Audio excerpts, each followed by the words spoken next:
Hey everybody, it is September 1917 on the Eastern Front. That's where we're going to start for the Central Powers turn.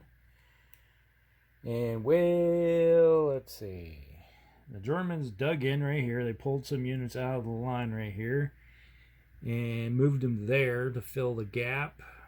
They built some troops there and a few more troops over there. They're getting kind of low on what they can do because of all the cities they've lost, but they're still trying to hang in there. I'm not sure. It's like looking at that defensive area, I'm not sure the British can handle that very well at the moment, but we'll just see what happens. At the moment, they pretty much are kind of limited. We move over here, and the Italians built what little they could, last of the resources, and have a little bit of defensive line there. They're dug in over here, and then you can see over here the Germans at the moment are just defending the cities that they do have, and we'll just see what happens from that. So it's very iffy thing at the moment, but that's it.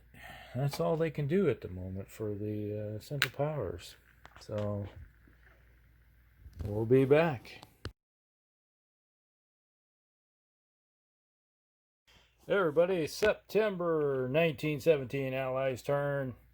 Eastern Front. Let's just start off right here. There was a massive battle that happened right here.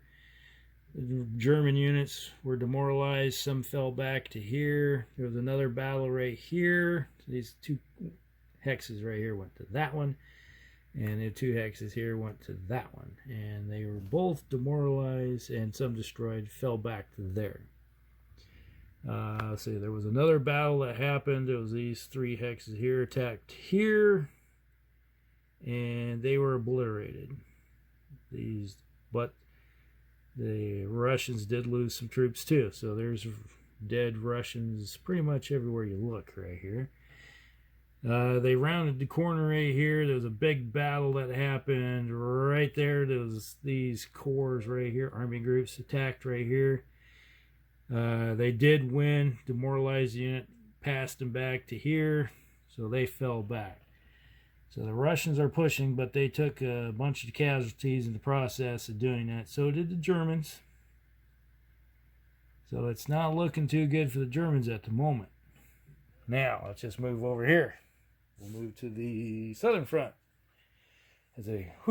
Man, it's like you get your 10 steps in just moving over here.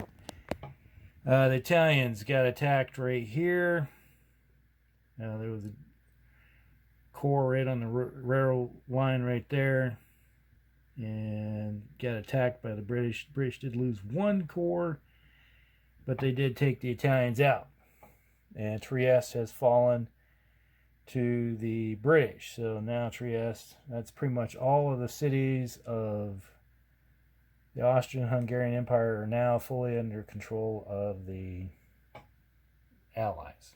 All right, so that. Nothing happened down here. The Americans are just content with what things are going at the moment that way. Now here's where the big battle happened. Essen has fallen. These corps right here there's three of them that were lined up right here, attacked Essen, and one took them out and advanced here. Frankfurt, there was a battle here. There was some army groups right here attacked Essen, or Frankfurt, I mean. They did win, and they lost one American division got wiped out there. They lost an American division over there too. All right, we had Stuttgart. The British cav had come down the road right here, reached that point there. They linked up over here at Stuttgart. The Americans attacked from here to here. Did take Stuttgart and lost one division in the process. So the Germans have lost 3 cities just this turn alone on the Western Front. Nuremberg, The British attacked right here, demoralized the unit, and they fell back to here. Kicked them out of Nuremberg. So Nuremberg has fallen. All right. And then we have, I can't even pronounce that, how that's pronounced, that city. The Germans were parked in here. The British advanced up on it and lost a corps in the process of taking it, took out the Germans, so they lost another city. So that is the full extent of what's happened this turn on the Allies side. Lots of damage happened. So now it is September end of turn, where we have to determine what happens to all of the different countries at the moment. We got to roll for Italy, Germany, Britain, and Russia. I guess we probably got to do Romania too. I don't think we have to worry about Greece yet, but we'll find out here. I can't remember when Greece joined the war. I don't think it's going to matter. All right. Let's see here. Germany. They have lost, yes, you're going to find out, 11 major cities. So there's a plus 11. And, okay, we don't have a blockade, but it's 15 months in, so they got to plus 12 to the die roll. This is the drum roll, please. All right, so if we roll a 3 or better, the war is over.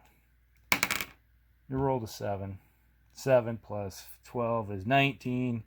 Germany has capitulated. The war is over in September 1918 or 17 for the Germans.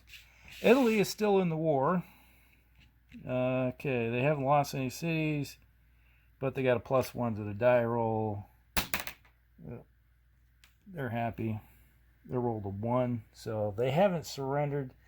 But I'm assuming with how everything worked out with the Germans surrendering, I imagine they'll be looking for peace terms at the moment, considering that the British and the Americans will soon be knocking on their door. And yeah, they don't have a very good chance at the moment because it's not much holding the Brits from start taking territory, or the Americans. I'm going to call the game right there. So that is September 1917. War's over. All right.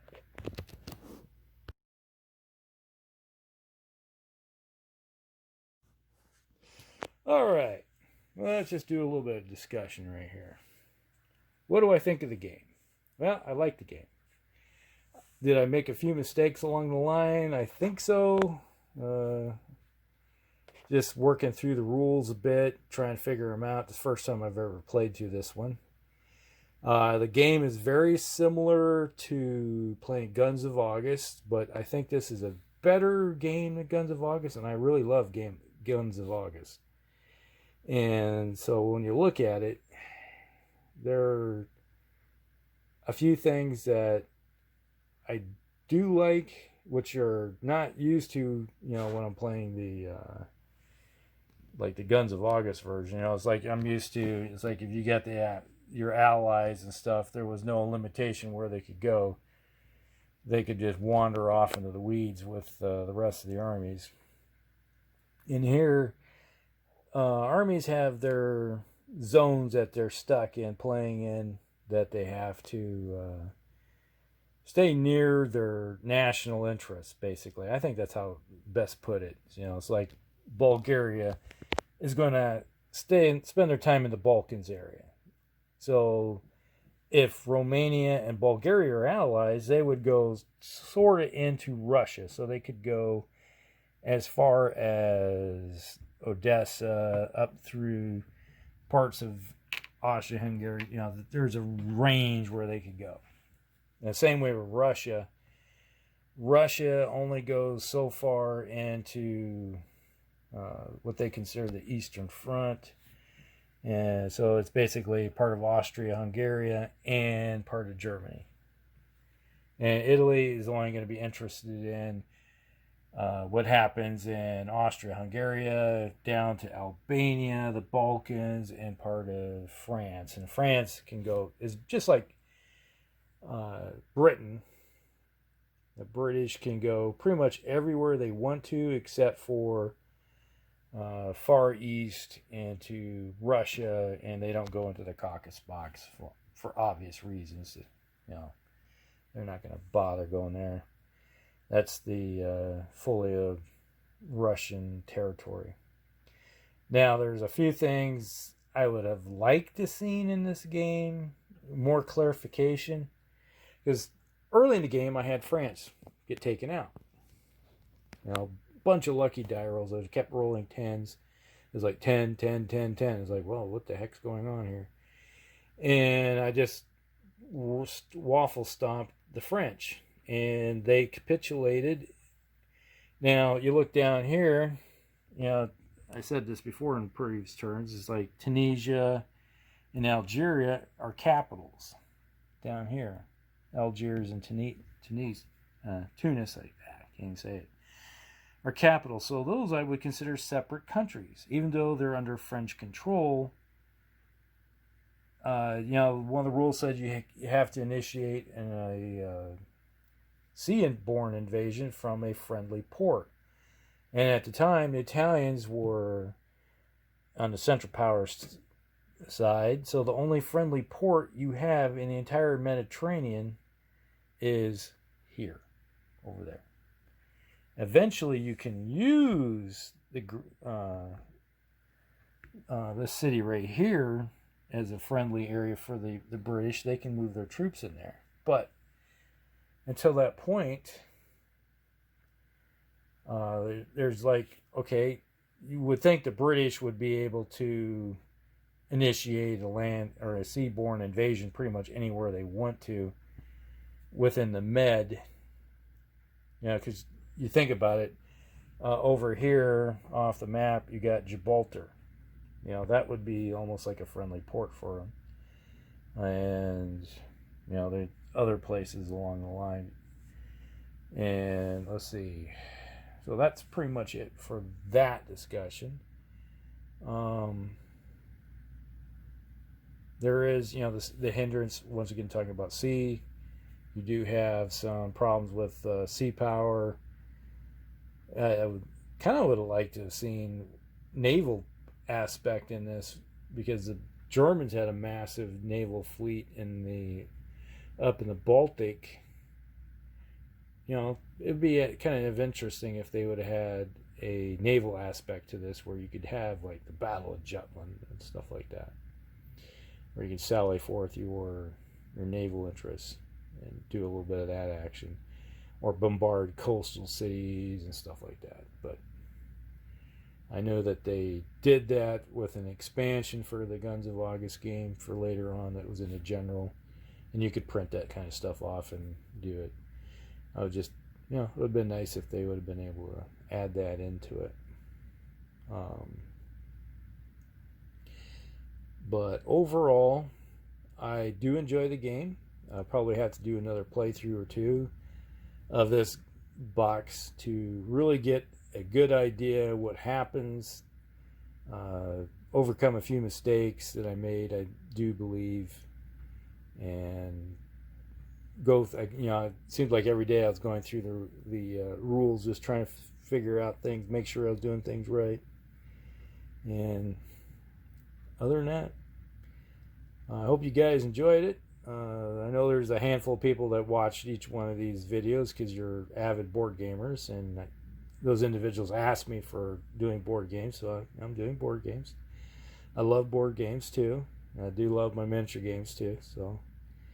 And hopefully with things opening up, you might be able to see some miniature games here sooner or later. All right. Put down below what you liked, disliked, or what you'd like to see more from the channel when it comes to this kind of stuff. And we'll talk with you all later. Help Greg's out.